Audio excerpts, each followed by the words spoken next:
You Yeah, know, it's it's funny fake.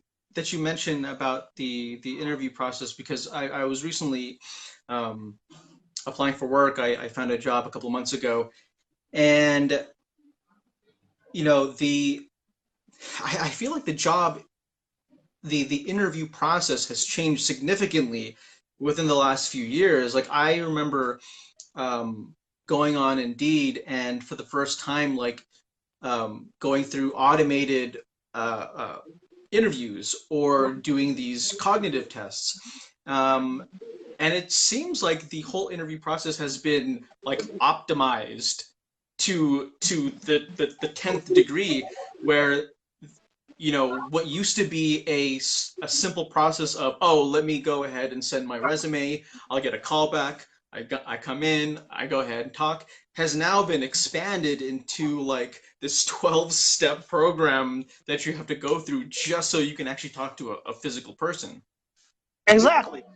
Or you would have, I remember in the early 2000s where, again, this is when there was no jobs for no one.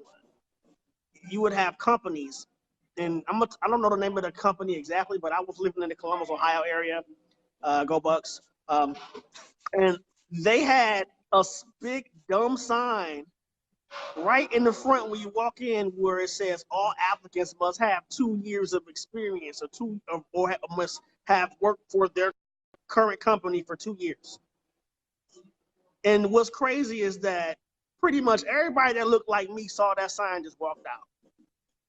And it was a security dude, a big white security dude, and somebody else sitting with them watching all of us walk out with a shit-eating grin on their face.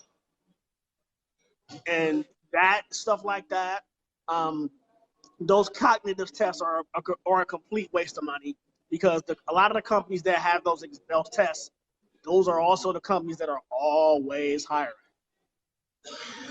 And that's something that you will see, over the past 15, 20 years. Those companies that had you jump through all those hoops just to get an interview, they're always hiring. Always. They're never, and it's a reason why good companies rarely hire. A good company may hire maybe once a year. Once a year. They may Yeah, hire once a year.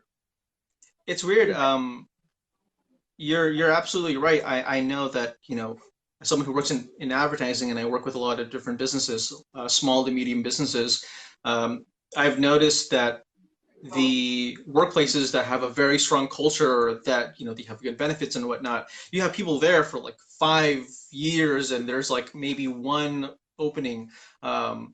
Whereas the positions that you were talking about, where like these companies always have like a ton of positions open, when you actually go and interview, like you can see like why there's such a high turnover rate. Like you see the process.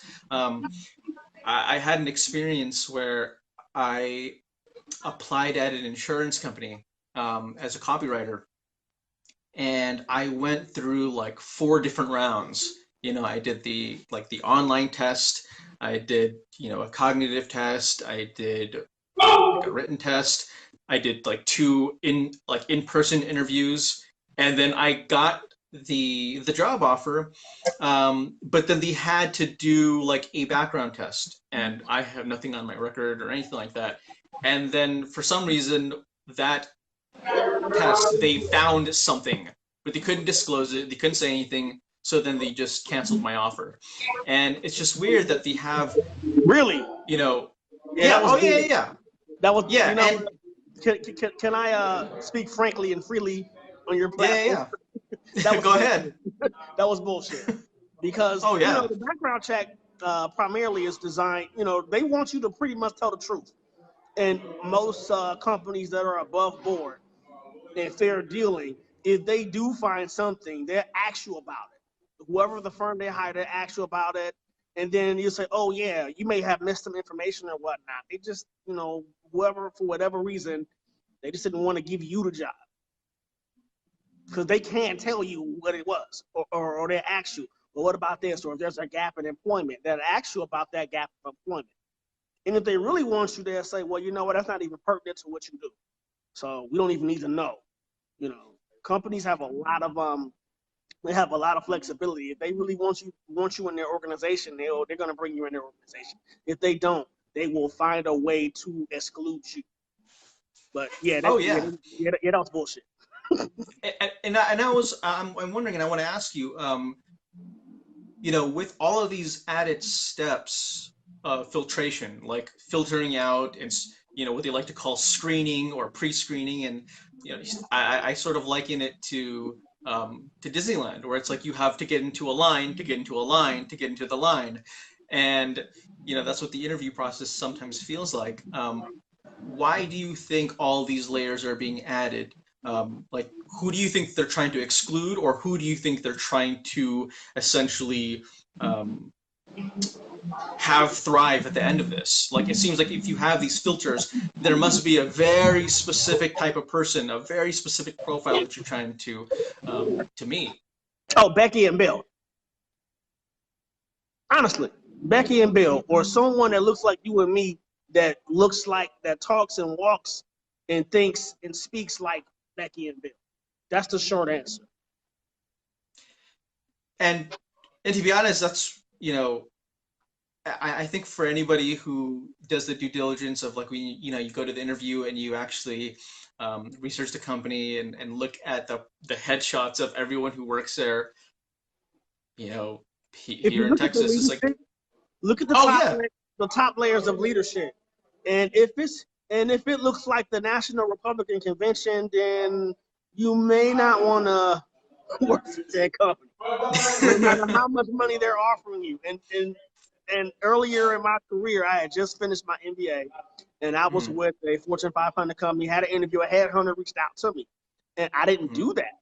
I didn't do that. I was just happy to get the offer. I get into the offer, and I didn't last there too long. I was excited. I have an MBA. They was like, we don't give a fuck, and pretty much set. They set up an environment to where I fired myself. And looking back on that experience, a lot of times when we achieve a level of education or reach a milestone in our career or our life, we think we did it, we're good, I can rest. Unfortunately, there's no rest, none. There's no rest, and it's just better, for you to find a company that is a good fit for things that you value personally. You know, like for me, I value flexibility, time with my family, and freedom. For me to do a really good job of what I do, and for you to leave me the hell alone. Like me and my co-host, like she's like, hey, pay me to the order of, pay me what I'm worth, leave me the hell alone, and don't, and that's it. Because again, it's particularly in the financial services arena, the people that bring in the money, like I'm a sales professional, so we pay for everything else.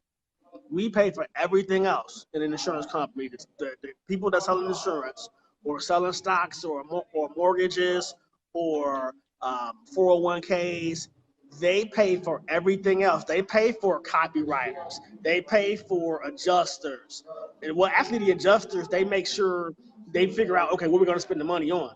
But primarily, we pay for everything else, but we're the people that they mess with the most in terms of the money. And a lot of times when they play with the compensation package, it's not because they don't have the money or sales are down. It's because what we want to pay this is about making sure that the stockholders can, buy another yacht because they're on special. They got special on yachts. And I mean, honestly, and I hate to even take it there, but there's really no explanation. And I've talked to people in that income bracket, and that's exactly what they did. It was like, great tax break.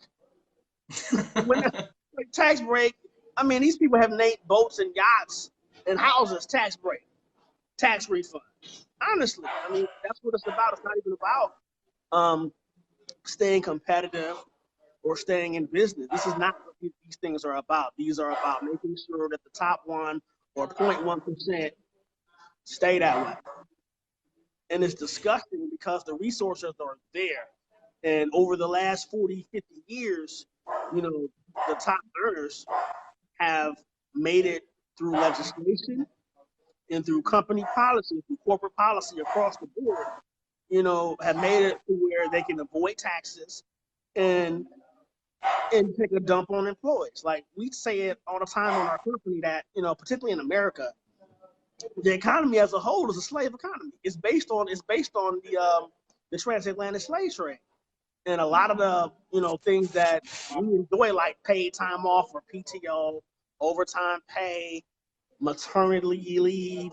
If you were with a good company, they give you paternity leave. So they give you like 2 weeks for you to be with your newborn child. Like the company I work for, I had 2 weeks of paternity leave. So, and my company, they only hire once a year. So, but these things were earned through unions striking, through unions going through all sorts of things. And people in this country don't like unions. I don't understand it. I don't get it. But then they're like, hey, I got this much PTO. But then you want to go to the union. It's like, dude, without the union, they'll pay you $2 a day. If companies could pay employees $2 a day, they would. Which is why they set up overseas. They go to overseas, and a lot of your forward-thinking companies, they have their corporate policy so that however they operate in the United States is how they operate abroad. They don't switch up. It's like, hey, even though your laws over here in non-white country, okay, non-European, non-Western European country, even though your labor laws are pretty lax and y'all let us do whatever, we don't, because this is not how we do business. But then a lot of companies don't. So but a lot of the companies that don't care, they operate like that. They will pay you $2 a day if they could.